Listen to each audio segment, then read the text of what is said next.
Sports betting John Beard Report starting Monday at 11. 5, 3, Tokyo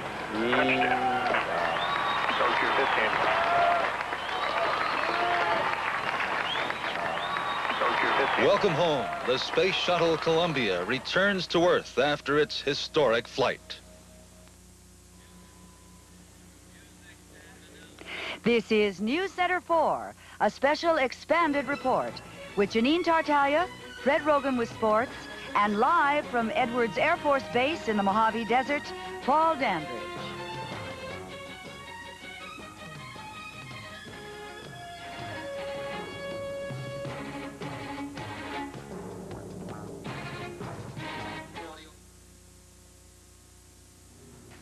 Well, we hope to have heard Paul Dandridge. He's standing by out at Edwards Air Force Base. We apparently are having some sound problems. We're going to go to a commercial now, and hopefully we'll be able to talk to Paul in just a few minutes.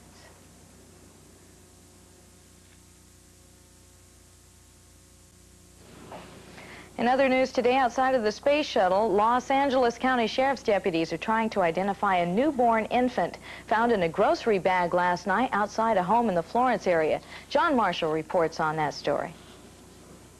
A note found with the baby said his name was Brian, but that's his only identity at this point. He's now 2 days old, and doctors say he's doing fine in the intensive care unit at Linwood's St. Francis Medical Center. Brian weighs in at 6 pounds 14 ounces and apparently suffers no ill effects from his abandonment. Assuming the baby remains in good condition, Brian is expected to be released to county authorities, who will arrange for foster care probably early next week. Sheriff's deputies, meantime, will continue to look for his parents wherever they happen to be. The baby was found on a doorstep in the Florence area after somebody rang Louise Coleman's doorbell last night. As I opened the door, I saw something there by the in the corner. And I looked in there and I thought, well, what is this? Pets of some kind that somebody wants to get rid of, but it's a baby. You know I'm frightened. My knees are shaking and I'm just shaking. So I brought it, no, I left it there, I think, and called the sheriff department. And they told me to bring the baby in and keep it warm. And I brought it in and placed it here, and then I placed it over there. And inside the bag was a little note telling, please see that I'm taken care of and fed. I'm very hungry. My name is Brian, and I'm dependent on you to see that someone takes care of me. And that they are. From Linwood, John Marshall, Newscenter 4. 5 teenage boys have been booked for the murder of a Compton man who was shot to death last Tuesday in front of his family at a stoplight. The youths, 3 15-year-olds and 2 16-year-olds, were arrested late yesterday and early today. The 5 suspects are also being investigated in connection with the shooting incident yesterday, which left 2 boys wounded. Meantime, the body of a 35 to 40-year-old man was found near a dumpster behind a liquor store in East Los Angeles today. Authorities say the man had apparently been robbed and beaten to death. His pockets had been turned inside out, and he had suffered wounds to the head. The victim had been killed right near the spot where he was found. He is described as a Latino between the age of 35 and 40. So far, he has not been identified, and police have no suspects tonight in that case. This was the day California radio and television reporters got to find out if they would continue to be allowed in California courtrooms. As Fernell Chapman reports, they didn't win, but they didn't lose either. Courtroom proceedings have been open to TV cameras since the summer of last year. It was done on an experimental basis, so a study could be done on what effects the cameras might have on judges, jurors, attorneys, and courtroom procedure. After a year of study, a report has been issued saying the presence of TV cameras was not disruptive and had had little effect. Even so, the State Judicial Council today decided to extend the experiment for 1 more year of additional study rather than give TV cameras permanent access to the courts. We have followed the rules laid down by the Judicial Council to the letter. In fact, we have policed our own profession to make sure that all of us maintain a certain decorum in the courtroom and follow those rules. So there is no reason for continued study on the matter. The time has come for action, not for study. I believe that giving the television camera access to the courtroom is sort of like giving people the vote. Once you give it, you're never going to get it away. So I think the council probably is wise in taking a good long look and getting all the wrinkles out before they finally decide the exact form in which it's going to be done. There seems to be no substantial opposition to having TV cameras in the courtroom, but there is still a great deal of concern. Even so, the courts will remain open to TV cameras at least until next fall, when some final decision is expected to be made.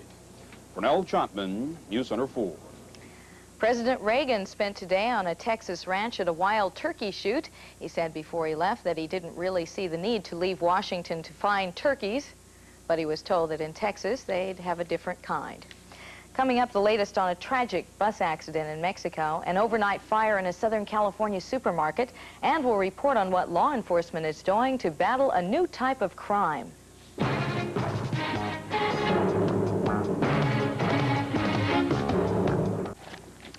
In Mexico City today, authorities are calling the tragic collision of a commuter bus and a freight train last night one of the worst accidents in that city's history. At least 9 people were killed in the crash and 49 others were injured. All of the casualties were on the overloaded bus. Officials there say the bus driver tried to race across the railroad tracks ahead of the train. Instead, the bus was dragged 50 yards by the derailed train. The bus driver reportedly fled the scene on foot. An arson fire caused $250,000 damage to a pair of classrooms at Baldwin Park High School today. The blaze broke out shortly after 2 this morning, and firefighters had it under control in about 20 minutes. Fire officials believe the blaze was deliberately set because there was evidence of 2 other attempted fires at the scene. Police have no suspects, but they're continuing their investigation. Meanwhile, fire investigators are looking into the cause of a suspicious fire which broke out at a market in downtown Los Angeles today. Fire crews were able to confine the blaze to the interior. However, the damage estimate was still put at $175,000. No one was injured in that fire. Today's flight of the space shuttle is one example of a scientific project that would not be possible without computers. The computer was also taken over the business world these days, and that has led to a new type of sophisticated crime, computer theft. But as Mike Jackson tells us, law enforcement is fighting back.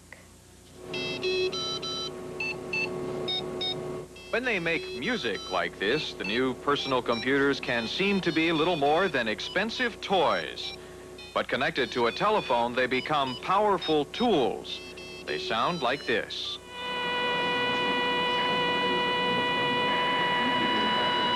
They have the capacity and the right hands to listen to these computers, which handle billions of dollars at the First National Bank of Chicago. Even though there are fewer of them than street crimes, each computer crime costs more, on the average about $500,000, although one crime netted $10 million in 2 minutes. Sometimes computer criminals don't take money, they take information. They can steal it without leaving a trace. Computer security is getting tougher. The old passwords are too easily given away or stolen. The new systems use computers that can tell who you are just by looking at you. We're trying fingerprints. We're trying voice prints. There are some systems out that use hand geometry or palm prints. There's even a system out that measures the retina of your eye. How to catch the computer criminals who get past security? New police techniques, including 500 new FBI agents, computer experts, trained to combat what they call the crime of the future. Mike Jackson for NBC News, Chicago. Dairy workers in Poland today canceled plans for a strike later this month after the Polish government agreed to dairy demands for higher wages. The threatened strike would have virtually cut off Poland's supply of milk and eggs. Polish Premier Jaruzelski seemed frustrated by it all. He was quoted as saying, "What can you do with such a mad idea as a milkman's strike?" More than 800 American paratroopers were dropped onto an Egyptian air base today just west of Cairo, beginning the biggest test ever of the U.S. Rapid Deployment Force.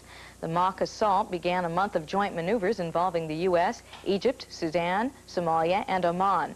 Most of the paratroopers flew nonstop from North Carolina. Only 4 were injured in that drop, and none critically. When we continue, we'll have more news right here on Newscenter 4, so stay with us.